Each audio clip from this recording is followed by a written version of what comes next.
Ashama harka fuunii kabajamtoota hordoftoota keenya oduu biyya keessaa fi biyya alaa isinitti himnaa oduu waliin an Amiin Shubbisiiti. Hidha haaromsaa guddicha Itoophiyaa irraa qurxummii toonii 561 ol oomishamuu himame. Adoolessa bara 2024 kaasee hidha haaromsaa guddicha Itoophiyaa irraa qurxummii toonii 561 oomishuu waldaaleen qurxummii oomishan ibsaniiru. Waldaaleen 22 seeraan gurmaa'anii hidha haaromsaa qurxummii oomishaa jiraachuu itti aanaan hoogganaa biiroo qonnaa Beenishaangul Gumuz Birhaanuu Itichaa dubbataniiru. Oomishni qurxummii kun gabaa naannawa hidhichaatti giddugaleessa Itoophiyaatti argamaniif dhiyaachaa jiraachuun dubbatameera. Hidha haaromsaa guddicha Itoophiyaa anniisaa maddisiisuu irra darbee dargaggootaaf carraa hojii bal'aa uumaa jiraachuu Birhaanuun eeraniiru. Taarifa kaffaltii geejjiba baabura Finfinnee fooyyessiin taasifamuuf jedhame. Taarifa kaffaltii geejjiba baabura magaalaa Finfinnee irratti fooyyessiin gatii taasifamuuf ta'uu biiroon geejjiba magaalattii beeksiseera. Taarifa tajaajila geejjiba baaburaa yeroo ammaa hojiirra oolaa jiru birrii 10 irraa gara birrii 20tti fooyyessuun taasifamuuf himameera. Geejjiba baaburaa guyyatti imaltoonni 10,000 olitti tilmaamaman keessummeeffamaa jiraachuunis dubbatameera. Fooyyessiin kaffaltii tajaajilaa kunis muddee tokko irraa eegaluun hojiirra akka oolu biirichi beeksiseera. Guyyaan idil-addunyaa qaama miidhamtootaa magaalaa Hawaasaatti kabajama.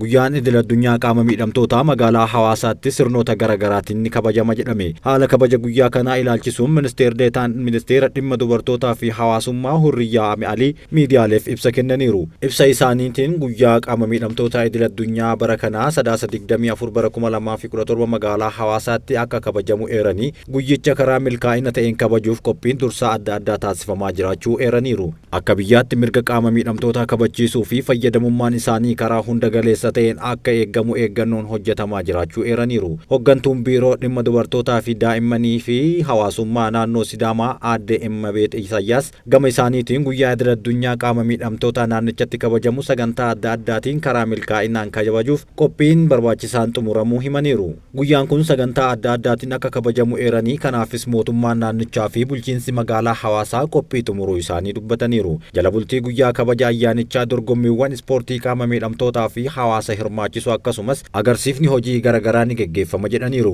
Guyyaan idil-addunyaa qaama miidhamtootaa akka Itoophiyaatti yeroo 32ffaaf kabajama. Karameellaa siif kenna jechuun namtichi daa'ima waggaa 9 gowwoomsuun gudeede hidhaa waggaa 14tiin adabame. Magaalaa Yirgaa Caffeetti namtichi dhuunfaa daa'ima waggaa 9 dirqeen gudeede hidhaa waggaa 14tiin adabameera. Namtichi kun gudeeddaa kana kan raawwate gaafa guyyaa 10 ji'a 9ffaa bara 2016 tilmaamaan naannoo sa'aatii 4tti magaalaa Yirgaa Caffee ganda Kaarraa bakka addaa Beeta Kiristaana Qiddis Kidaana Mirat jedhamtutti waamuudhaan jedhameera. Miidhamtuun dhuunfaa daa'imni waggaa 9 tun barattuu yoo taatu barumsa dabalataaf waamamtee osoo barattee deebi'aa jirtu mana dhugaatii keessa taa'uun koottu karameellaa fudhadhu jedhee waamuun karameellaa Dastaa jedhamu kennuudhaan gudeeddaa kana irratti raawwateera jechuun himameera. Achiin booda daa'ima waggaa 9 kana gudeeduun yakka dalageera jechuun himatameera. Yakkaan kunis hidhaa waggaa 14 itti murtaa'uun poolisiin magaalichaa beeksiseera. Itoophiyaa fi Azerbaajaan tumsa garlamee isaanii cimsuuf sadarkaa ministeerotaatti komishinii waloo hundeessuuf jedhame. Itoophiyaa fi Azerbaajaan tumsa garlamee cimsuuf haala isaan dandeessisu uumuuf sadarkaa ministeerotaatti komishinii waloo hundeessuuf waliigaltee irra ga'aniiru. Waajjira ministeera muummeetti deetaan ministeera dhimma kaabinee fi to'annoo seektaraa kan ta'an obbo Akililuu Taaddasaa, ministeera dhimma diinagdee Azerbaajaan kan ta'an Mikaa'el Jaabakiroov waliin Baakutti mari'ataniiru. Marichi kan kaayyeffate walta'iinsa biyyoota lamaanii dameewwan ijoo adda addaa kanneen akka daldalaa, investimentii fi filannoowwan anniisaa magariisaa dabalatee kanneen biroo cimsuuf kaayyeffate jechuun himameera. Walitti dhufeenya biyyoota lamaanii daran cimsuuf bu'uura hojii diriirfamuu kan barbaachisu ta'uunis dubbataniiru. Maricha irratti qaamonni lamaan tumsa garlamee fi tumsa gamdanuu Itoophiyaa fi Azerbaajaan gidduu jiru cimsuun kan hojjetamu ta'uus akeekkachiisaniiru. Qondaaltonni olaanoon mootummaa Azerbaaijaanii fi hawaasni daldala Itoophiyaa akka daawwatan waliin hojjechuuf kutannoo akka qaban agarsiisaniiru. Biyyoonni lamaan hariiroo daldala isaanii cimsuu fi faayidaa waloo isaanii irratti hundaa'uun muuxannoo wal jijjiiruun marii kana irratti ibsameera. Kana malees walitti dhufeenya biyyoota lamaanii cimsuuf sadarkaa ministeerotaatti komishinii waloo hundeessuuf waliigaluu isaanii odeeffannoon marsaa hawaasummaa imbaasii Itoophiyaa irraa arganne ni mul'isa. Baqattoota Eertiriyaa Finfinnee jiran gara naannoo Affaaritti dabarsuuf karoorfame jedhame. Baqattoota Eertiriyaa magaalaa Finfinnee keessa jiran gara wirtuu gaaddisa baqattoota naannoo Affaaritti qophaa'aa jiru keessa qubachiisuuf karoorfamu tajaajilli baqattootaa fi deebitoota Itoophiyaa beeksiseera. Dhaabbatichatti Daayirektarri eegumsa baqattoota dhaabaa lammeessaa baqattoota Eertiriyaa kunneen naannoo Affaar iddoo Abal'aa jedhamutti wirtuu gaaddisa baqattootaa qophaa'aa jiru keessa qubsiisuuf karoorfamuu VOA'tti himaniiru.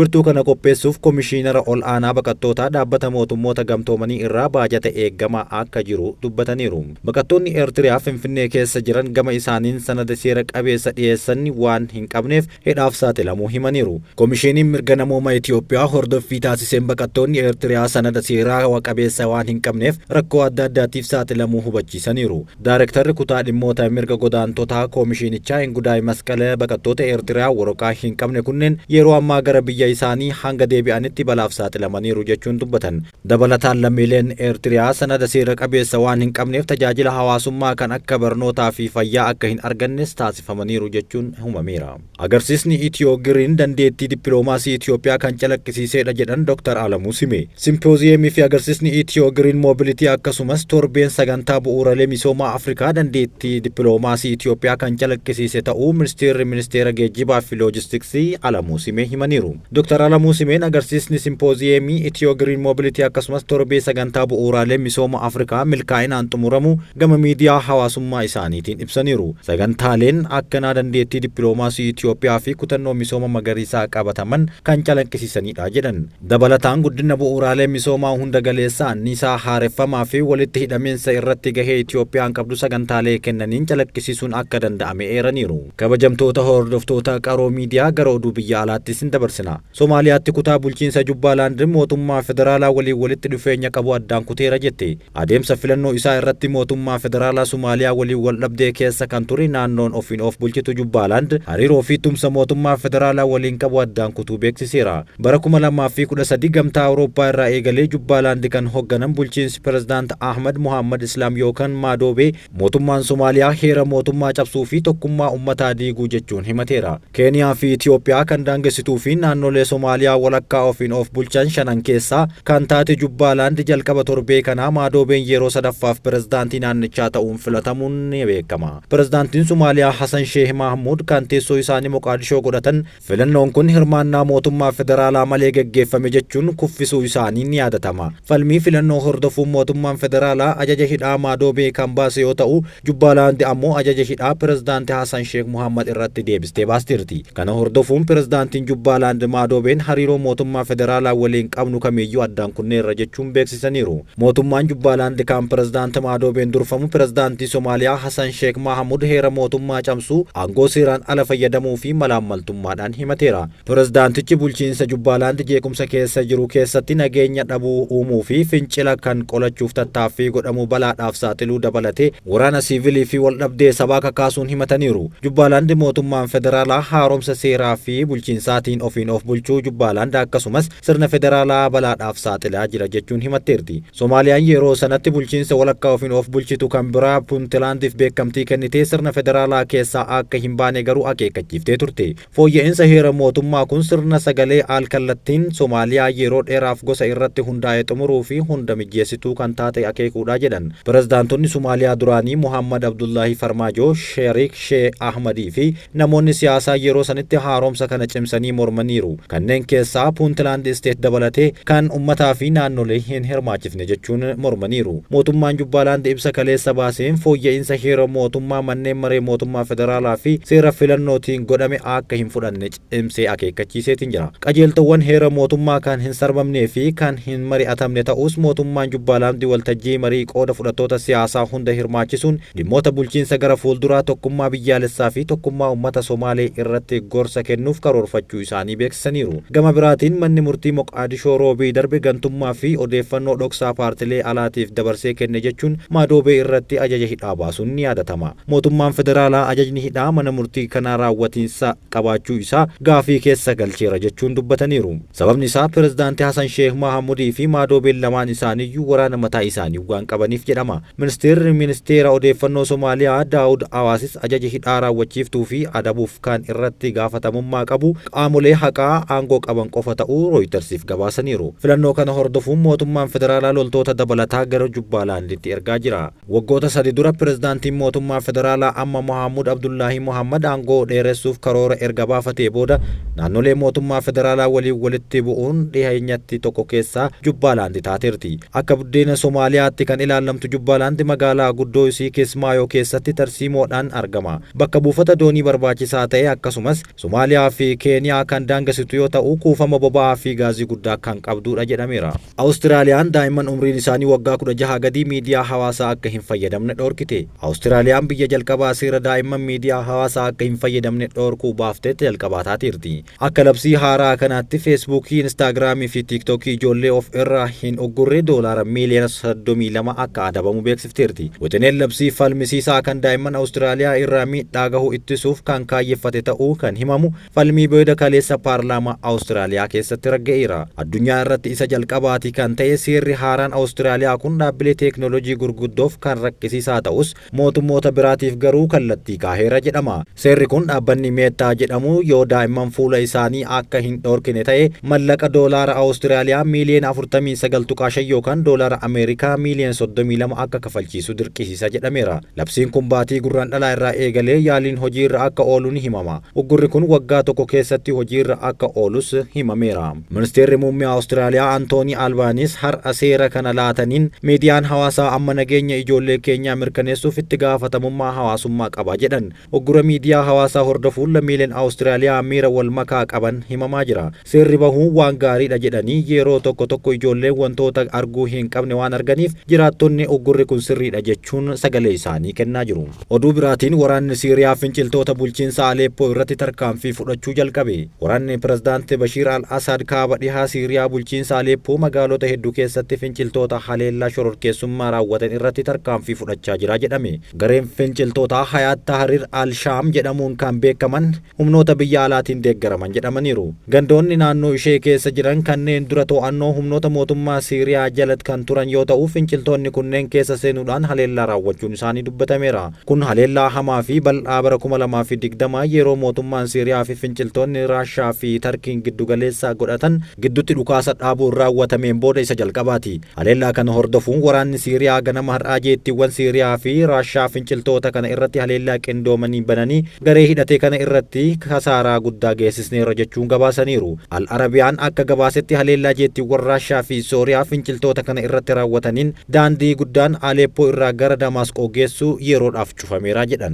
Daandiin qilleensa Indiyaa doorsisa boombii sobaan miidhamaa jiraachuun dubbatame. Daandiin qilleensa Indiyaa doorsisni boombii sobaa haala ajaa'ibsiisaan dabaluu isaatiin tajaajilli balallii bal'inaan adda cituu taasiseera. Daandiiwwan qilleensaa fi buufanni xiyyaaraa idil addunyaa Hindiyaa bara kanaa haga sadaasa 14tti doorsisni boombii sobaa 1,000 olitti siquu doorsifameera jedhan. Doorsisni akkasii kun bara kana yeroo 500 ol kan ga'e torbaan lamaan dhumaa baatii onkololeessaa darbe keessa qofa jedhameera. Doorsisni sobaa haala ajaa'ibsiisaan dabaluu isaatiin sagantaawwan balallii irratti miidhaa guddaa kan geessise yoo ta'u tajaajilichi bal'inaan adda citeera jedhameera. Poolisiin doorsisa kanaan wal qabatee komiiwwan 256 galmeessee namoota 12 to'annoo jala oolchuun ministeerichi beeksiseera. Garuu dhimmoonni kun sobni akkasii kanaan dura hin raawwatamne jechuun dubbataniiru. Bara 2014 fi 17 gidduutti aanga'oonni akeekkachiisa sobaa boombii 120 buufataalee xiyyaaraa qofa irratti galmeessanii kan turan yoo ta'u kan walakkaa isaa kan buufata xiyyaaraa gurguddoo biyyattii Deelhii fi Mumbaayitti ta'ee ibsameera.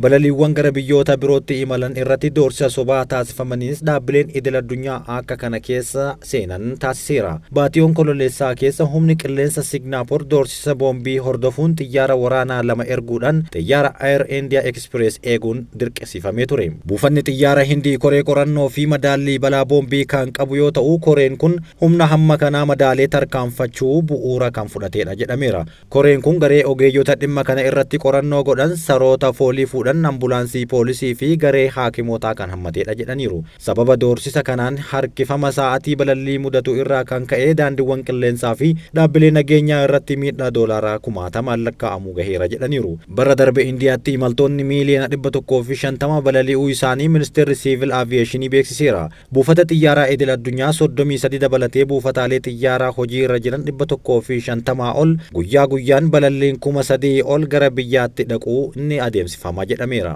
Oduu xumuraatiin Raashaan yoo Yukureen niikulara hidhattee meeshaa waraanaa harkaa qabdu hunda akka fayyadamtu akeekkachiisteerti. Torbaan darbe US Yukureen meeshaa niikularaa hidhachiisuu akka dandeessu gabaasni adda addaa bahuun ni yaadatama. Yukureen meeshaa niikularaa yoo hidhatte Raashaan meeshaa waraanaa gosa hundaa of harkaa qabduun fayyadamuudhaan Yukureen irratti duuluu pirezidaantiin Raashaa Volodimir Puutiin kaleessa akeekkachiisaniiru. Gaazexaan New York Times torbaan darbe qondaaltota biyyoota dhihaa maqaa isaanii hin dhaabne wabeeffachuun akka gabaasetti yoo Joo Baayiden White House keessa osoo hin ba'in dura Yukureen meeshaa niikularaa kennuu akka danda'u gabaaseera. Putiin Yukureeniif meeshaa niikularaa ofii isaa dabarfamee yoo jiraate waliigaltee meeshaa niikularaa akka hin babal'isne guutuu cabsuu ni ta'a jedhaniiru. Putiin itti dabaluudhaan Yukureen boombii xuraa'aa faalama qilleensaa uumuu danda'u hojjechuu dandeessi garuu meeshaa niikularaa oomishuuf dandeettii hin qabdu jechuun qeeqaniiru. Kanaaf Raashaan haaluma kanaan deebii ni kenniti jechuunis akeekkachiisaniiru. Yukureen erga gamtaa Sooviyeet kufee booda meeshaa niikularaa dhaaltus waliigaltee Deepaasti keessatti bara 1994 yeroo Raashaan Ameerikaa fi Biriteen wabii nageenyaa kennanitti akka hin fayyadamne waadaa galteerti. Pirezidaantiin Yukureen Volodimir Zelenskiin waliigalteen kun biyya isaanii akka saaxilu taasiseera jechuun irra deddeebiin komachaa turaniiru. Kabajamtoota hordoftoota keenyaa oduun hanga ammaatti isin biraan geenne kanuma oduu waliin kan isin waliin ture Amin Shubbiseetii waan nu dhaggeeffattaniif galatoomaa.